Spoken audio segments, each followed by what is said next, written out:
Welcome back to AgriTalk here in Boca Raton, Florida at the Ag Retailers Conference. Joining me now, Dave Coppess from Heartland Co-op in Iowa. He's president of the Iowa Clean Water Alliance and getting into more of this whole sustainability issue. And Dave, good to talk to you again. You and I were talking about this. How do you look at sustainability? How do you approach it? And you made the analogy, it's much like preparing for your retirement. It's no different, really. And we try and define sustainability. And one of the definitions that was described this morning was the ability for current generations to meet their current needs and preserve the resources for future generations. And I started thinking about my own financial planning, retirement, trust and wills, and it's no different process for what we're trying to do. Only now in agriculture, we're just starting to talk about it. Yeah, much like I said personally, I've just now been thinking more about retirement and the savings, something I should have been doing all along, and we're playing a bit of catch-up in agriculture, too. We really are, and there's a few retailers, ag-retailers that have been involved in sustainability projects. Heartland Co-op is part of a group called the Agriculture Clean Water Alliance, and for the last 11 years now, we've been involved with water sampling,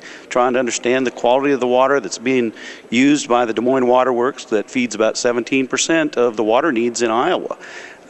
We've been engaged then with solutions to try and improve the nitrogen impairment issue that we found in the water. It's an ongoing process, and again, it's sustainability in mind. Agriculture certainly has to accept its part of the responsibility for this. I think what frustrates a lot of people in agriculture is the fact that so much criticism and focus and regulation seems to come down on agriculture, and a lot of times people point to other sources of those same problems, whether it's fertilization of lawns or whatever it may be. I mean, we have to look at this, hopefully it'll be approached from a big picture standpoint. And that's what we need to have a seat at the table so we can have conversations with those other environmental groups, other working groups that have an interest in a watershed collectively and work with them for solutions. I think there's enough science to say agriculture does have a contribution issue. I've heard the number 48% through livestock, through fertilizer, supplemental nutrition, those kinds of issues. And then we try and boil it down to, what things can we do using best management practices that can help improve that situation. We're starting to identify some things in our watershed work that, can reduce that input without restrictive nutrient criteria. Which is really the key. I was referring to this earlier. We're looking at feeding a 7 to 9 billion world population. So how do we do that in a sustainable way? That is the challenge now. That's the challenge, and as we look about define sustainability, we're talking environmental, but we're also talking economic and social. We don't want to restrict our social activities like canoeing and those sort of things. We all like water recreation, so we got to balance those things. The economic balance has to be tied into the assessment.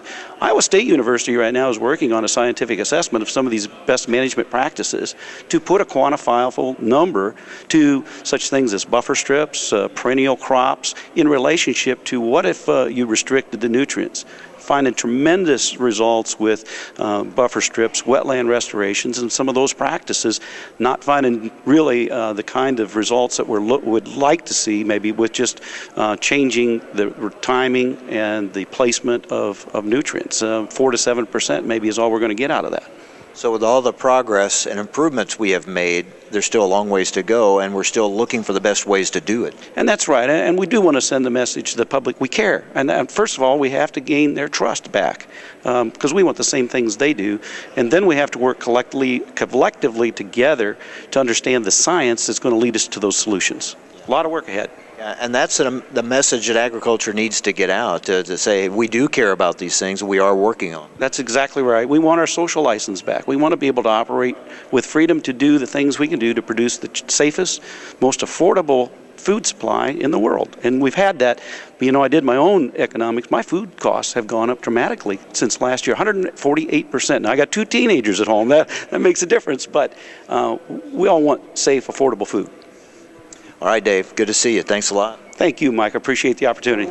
Dave Coppess from Heartland Co-op in Iowa and president of the Iowa Clean Water Alliance. And really, what we just talked about is the focus of this meeting, and I think it's going to be more and more of a focus for agriculture as we move forward. How do we feed this growing world population in a sustainable way? And sustainability takes on a lot of different areas that we talked about, and all those being addressed here at this conference. Stay tuned. We have much more to come from the ARA conference in Florida. It's halftime on AgriTalk.